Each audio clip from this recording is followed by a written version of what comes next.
That's it, Mr. Sulu. With Scotty's recent engine modifications, we have to push the engines to see what they can really do in an emergency. Aye, sir. Warp 12 achieved. Steady, but she's starting to shake. Keep on it, Mr. Sulu. Engineering to Captain Kirk. Yes, Scotty. Sir, I don't know how much more you're planning on pushing that ship, but she cannot take much more. All right, Scotty, but just until we reach Warp 14. Warp 14, sir? I don't know how we're staying together now. I just know she cannot handle much more. Sir. Thank you, Scotty. Noted, but we have to see.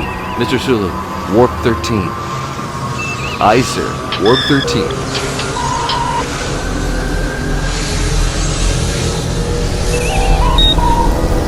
Excellent. Now for the final step.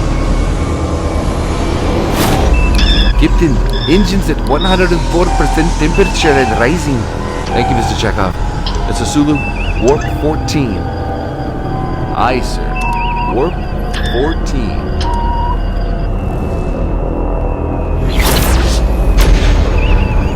Now we know what she can do.